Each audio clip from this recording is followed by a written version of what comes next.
এত প্রেম দিলে কেন পরাণে।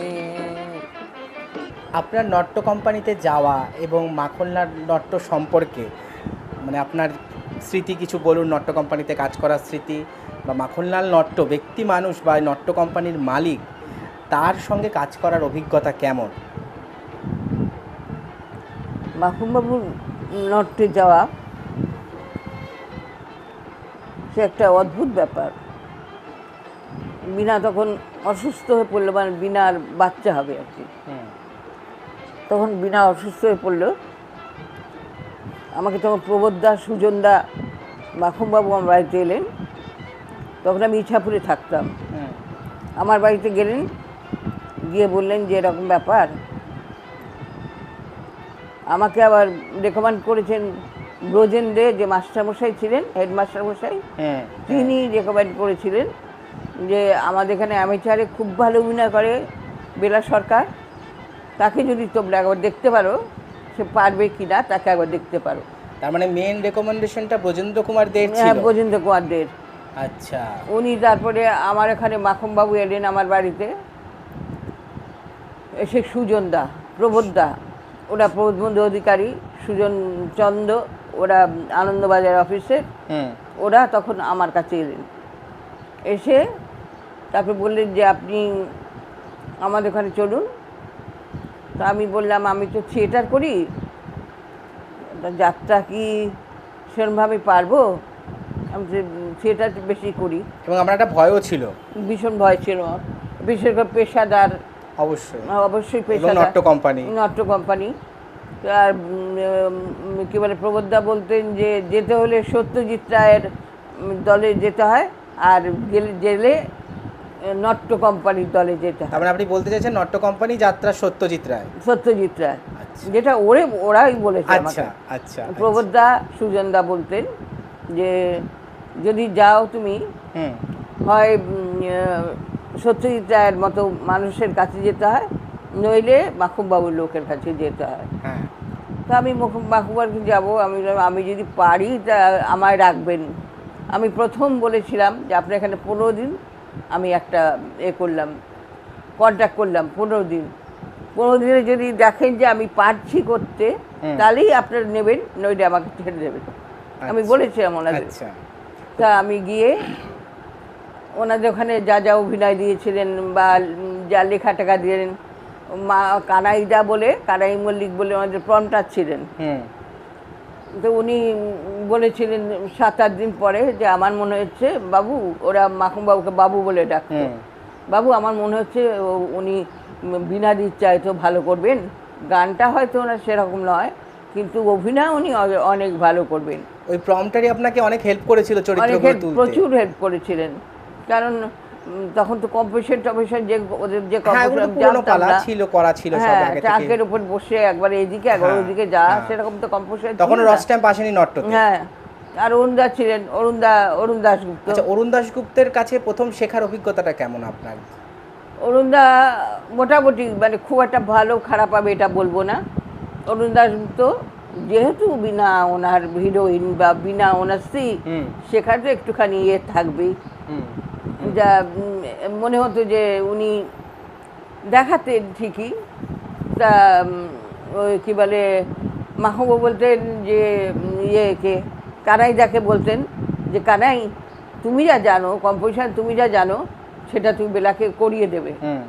অরুণদার রয়েছে যে বিনা করতো, সেটা যদি বেলা বেশি করে তাহলে সেখানে বেলা হয়ে যাবে, বড় হয়ে যাবে, আর অরুণদা বিনা ছোট হয়ে যাবে, এরকম ভাবতেন আর কি। এই যে 3টে চরিত্র, বিদ্যাসাগরের সরমা, মাটি মানুষের সাবিত্রী এবং নটি বিনোদিনীতে বিনোদিনী, 3টে চরিত্র আপনাকে কতদিনের মধ্যে রেডি করে নিতে হলো? 15 দিনের মধ্যে। 15 দিনে রেডি করতে হলো। 15 দিনের মধ্যে। এবং ফার্স্ট শো আপনি করলেন নটি বিনোদিনীর হাবড়া বিরাতে। তো এই প্রথম নটি বিনোদিনী শো করার অভিজ্ঞতাটা কি কিছু মনে পড়ে? খুব ভালো, খুব ভালো। মানে আমার ভাবতে গায়ে কাটা দেয় যে গানটা হয়তো আমি সেরকম গাইতে পারিনি, বা আমার মনে হতো গান আমি সেরকম গাইবো কিনা। অভিনয়ে মাত করে দিয়েছি, অভিনয় আমি এত মাত করে দিয়েছিলাম যে বিনা, মনে হতো যে আমি বিনা বোঝা আমার কাছে ঘেঁষতে পারবে না, এত ভালো অভিনয় করেছিলাম।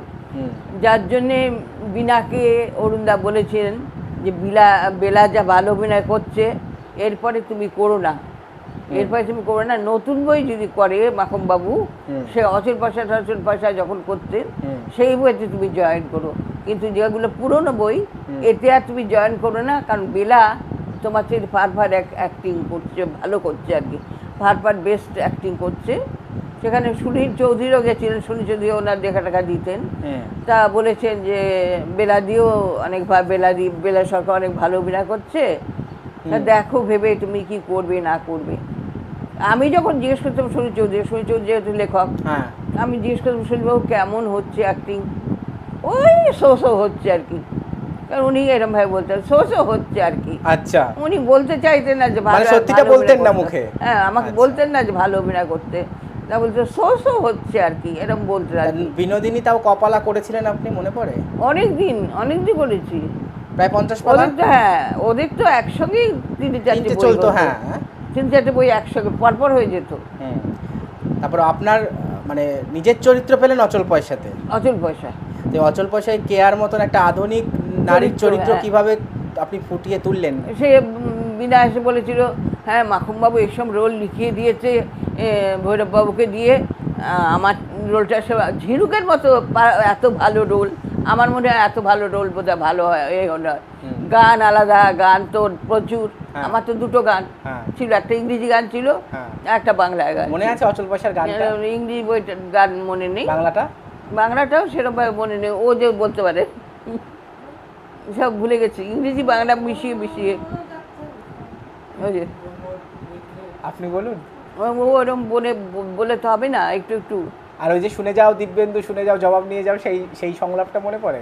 না গো, এখনো মনে পড়ে না, ভুলে গেছি আমি এই সংলাপগুলো। এরপরে আর কিছু ঘটনা বলুন। নট্য কোম্পানির পালা মানেই মানে অদ্ভুত। হ্যাঁ, মানে কি বলবো, মানে যতটা জায়গা তার 3 ডবল লোক, এবং প্রতি আসরে বিশৃঙ্খলা। মানে আমার বন্ধু ছিল ভারতী। হ্যাঁ, সেটা আমি জানি। আমরা বলতাম যে ভারতী, আমি হয়তো বললাম ভারতী দেখায় তো এত লোক হয়ে গেছে, কাতারে লোক আসছে, দেখতো আজ শো হবে তো। ও ঢুকে বলতো আমার হচ্ছে শো হবে না দিদি, প্রচুর লোক হয়ে গেছে, কাতারে লোক। তারপরে দেখা যাচ্ছে প্যান্ডেল ছিঁড়ে ফেলে দিও, আগুন টাগুন লেগে গেল। তা ও এইরকম প্রচুর ঘটনা ঘটেছে। হ্যাঁ, প্রচুর। আপনাদের মানে সাজঘর থেকে পালাতে হয়েছে এরকম?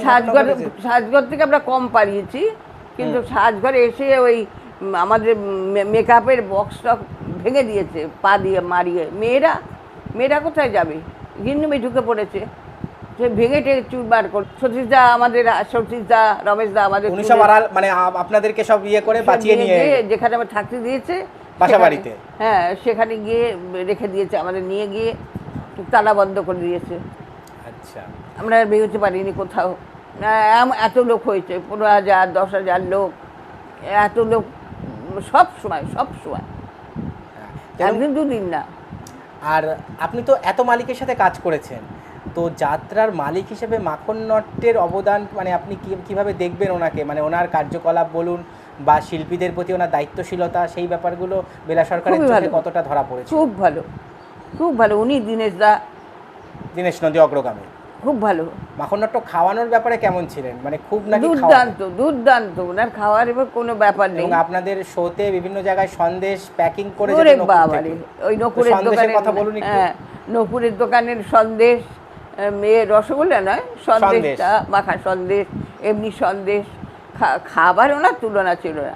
আর ইলিশ মাছ উনি যেদিনকেই গঙ্গার ইলিশ উঠতো আমাকে ফোন করে দিত, বেলা তুমি চলে আসো, এখানে খাবে, এখানে এসে খাবে ইলিশ মাছ। আরে মানে গঙ্গার ইলিশ উঠলে আপনার ওখানে মানে খেতেই হবে? হ্যাঁ, খেতেই হবে। তারপর আমরা গাড়িতে উঠবো, বলতো যে কি আছে, আগে বেলাকে ঠাকুরদের বলতো কি আছে বেলাকে, দাদা এখন খেয়ে পারবো না, দূর খাও তো তুমি, ইলিশ মাছ তুমি আর খেতে ভালোবাসো, ইলিশ মাছ খাও। আপনাদের তো বার কয়েক প্লেনে করেও যাত্রা করতে পাঠিয়েছিলেন মাখন নট্য? হ্যাঁ, প্লেনে। আমি তো 15 দিন আসামের শিলচরের ওদিকে আপনি প্লেনে গেছিলেন যাত্রা করতে? প্লেনে করে। হ্যাঁ, প্লেনে করে। আপনি একটা ইন্টারভিউতে বলেছেন ওটা, যে প্লেনে করে গেছিলেন। হ্যাঁ, মাখনবাবুই প্লেনে। আমি ওই প্লেনের ঘটনাটি একটু বলুন, যে মানে নামার পরে কত লোক আপনাদের অটোগ্রাফ নিচ্ছিল? প্রচুর লোক। প্রচুর লোক অটোগ্রাফ নিচ্ছিল নেবে। এবং অনেকে 5 সই করিয়ে নিচ্ছিল মাখন নাট্যকে দিয়ে, ওই শিশিলচর যাত্রা হবে সেখানে। তাহলে মানে মানুষের মানে একটা জীবনে তো অনেক অভিজ্ঞতা থাকে, তো সেগুলো তো একবারে জানা যায় না, তাই না? আর এই যে আপনি ধরুন প্রায় 10 বছর আপনি নট্যতে অভিনয় করেছেন, এত পালাতে অভিনয় করেছেন, তারপরে যখন ছেড়ে দিলেন তখন মানে মাখন নাট্য মানে আমার মনে হয় যে উনি চাইনি হয়তো আপনি ছেড়ে দিন। এটা চাইনি আর কি, আমার মনে হয় যে উনি চাননি যে আমি ছেড়ে লীলা সরকার চলে যাক, এটা চাননি উনি, কিন্তু মুখে প্রকাশ করেন। আপনি ছেড়ে দেওয়ার পর তো কষ্ট পেয়েছিলেন খুব, এটা আপনি বলেছেন ইন্টারভিউতে। খুব কষ্ট পেয়েছেন উনি, খুবই কষ্ট পেয়েছেন। আচ্ছা, এবং আর ফেরার কোনো চান্স আপনার ছিল না ওখানে? না, আমি যাইনি, আমি আর যাইনি। আমি যেমন দীনেশবাবুর ওখানে চলে গেলাম। কিন্তু আপনি চাইলে হয়তো যেতে পারতেন, কিন্তু আপনার মনে হয়নি যে আর নট্য কোম্পানিতে ফিরে যাব? না, আমার পরে আর ইচ্ছা হয়নি, আমি অগ্রগামীতে চলে গেলাম দীনেশদার দলে। তখন তারপরে আমি 2 বছর করে সব জায়গায়, আর জনতা আমি 5 বছর করেছি, লক্ষ্মীর পদচিহ্নটা ছিল ওনার যে জনতায় আমি 5 বছর করেছি। ওরা ছাড়তো না, দিদি তুমি এখান থেকে যেও না, দিদি তুমি এখান থেকে যেও না। 5 বছর করেছিলাম ওদের এখানে। নট্য কোম্পানিতে প্রথম যখন আপনি জয়েন করলেন আপনার মানে মায়না কত ছিল তখন মনে পড়ে, যখন আপনাকে মানে বীণা দাশগুপ্তার বদলে যখন আনা হলো? আমাকে প্রথম নিয়েছিল ওরা 3000, তারপর 5000। আচ্ছা, আর যখন মানে দেবী সুলতানা যখন হয়ে গেছে, তারপর যখন আপনি টপ হয়ে গেছেন পুরো, তখন প্রচুর মাইনে না? তো দেবী সুলতানার অভিজ্ঞতা কিছু বলুন একটু। দেবী সুলতানা মানে যতটা করেছি, শো করেছি, তার বেশি প্যান্ডেল ছিঁড়ে গেছে, তার বেশি দেবী সুলতানার চাপে এত ভালো হতো দেবী সুলতানা, এত ভালো শো করতে হয়েছে, ডবল শো তো সবসময় লেগে থাকতো আমাদের, ডবল শো আমাদের সবসময় লেগে রাখতো। দেবী সুলতানার একটা সংলাপ কি হবে নাকি? না গো, দেবী সুলতানা মনে নেই সংলাপ করে, যে আমি যদি আপনার মেয়ে হতাম, ওইটুকুই মনে আছে, আমি যদি আপনার মেয়ে হতাম, ভুলে গেছে, আটকে যায়, আমার মনে থাকে না। যে আমি যদি আপনার মেয়ে হতাম, কি তাহলে পারতেন আমাকে এইভাবে তাড়িয়ে দিতে, নবাব সাহেব আমাকে এইভাবে তাড়িয়ে দিতে পারতেন। তখন ওই তরুণবাবু করতেন, মুর্শিদ কলি দৌড়ে এসে বলতো, দেবী তুই আমার কাছে আয় মা, তুই আমার কাছে আয়, আমার বুকে আয়। সেই তখন দৌড়ে গিয়ে ওনাকে জড়িয়ে ধরতাম।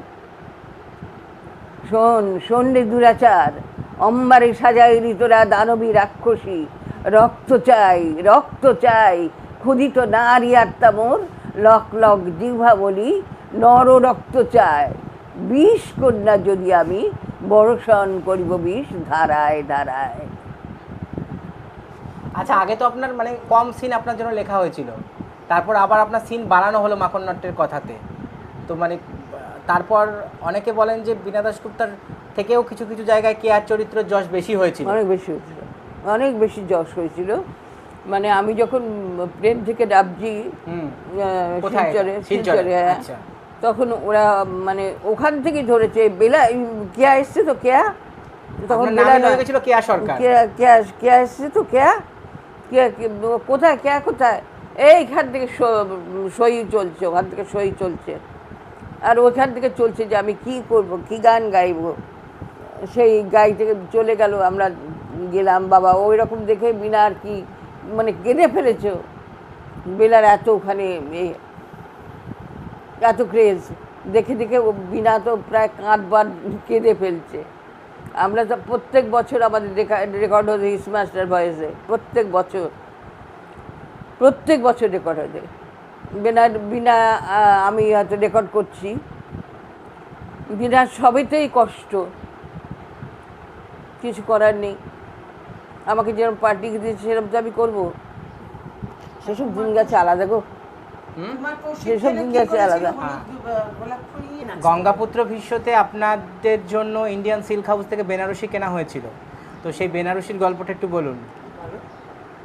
বেনারসি গল্প বলতে মানে বেনারসি কেনা হলো, আপনাদের ড্রেসের পেছনে যে মালিক যে খরচা করেছিল মাখন নট্য, তো সেই ব্যাপারে একটু বলুন যে কেমন কেমন বেনারসি পরতে পেরেছিলেন আপনারা, মানে নট্য কোম্পানিতে থেকে, যে কত দামি দামি শাড়ি আপনাদের দিয়েছে। প্রচুর প্রচুর দাম দিয়ে কিন্তু মাখুম বাবু। বিশেষ করে মার আগুনের দৃশ্যটা বলো মা, যে কালো রঙের বেনারসিটা। কালো রঙের না, মাখুম বাবু কালো পছন্দ করতেন না। আচ্ছা। উনি ইন্ডিয়া সিল্ক থেকে একটা নীল, ডিপ নীল কিনলেন যাতে কালো মতো দেখায়, এই বড় পার, একেবারে জেড ব্লু পুরো একদম। উনি যখন আগুনে পুড়ে মরছে আর কি অম্বা, হ্যাঁ, সেইটা ওই কালো না কিনে ওই নীল রঙে একদম ডিপ নীল করেছিলেন, যাতে অম্বা জ্বলে যাচ্ছে আগুনে, তারপরে ওই আস্তে আস্তে পেছনে ওইটা দিয়ে নেবে একদম দৌড়ে গ্রিন রুমে চলে যাওয়া।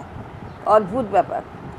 আপনার কি মনে হয় যে দেবী সুলতান আর দেবী নাকি অম্বা, এই দুটো চরিত্রের মধ্যে কোন দুটোই ভালো। চরিত্রে দুটো আমি বলবো কম্পেয়ার করলে দেখা যাবে দুটোই খুব ভালো, মানে ভীষণ বেলা ভালো। সরকারের শ্রেষ্ঠ অভিনয় এই দুটো চরিত্রে, সব থেকে ভালো আমার মনে হচ্ছে। এবং ছোট শুধু চরিত্রের এটা মধ্যে নয়, কেয়া। অচুল পয়সা কেয়া, সবচেয়ে কেয়া, কেয়া তুলনা হবে না। এই যে কেয়া কেয়া কেয়া চারিদিকে কেয়া কেয়া কেয়া, যে অভিনয় করতে যেতাম, কে আসছে তো, কে আসছে তো, কে আসছে তো, ঝিনুককে ছাড়িয়ে গেছে কেয়া। হ্যাঁ, এই কে আসছে তো, কে আসছে, সব জায়গায় কে আসছে তো, এই যে একটা রব, এসব আর হবে না, এসব আর হবে না। সেই দিন ছিল, সেদিন ছিল, এখন আর নেই। এই সেই দিন এখন আর হবে না।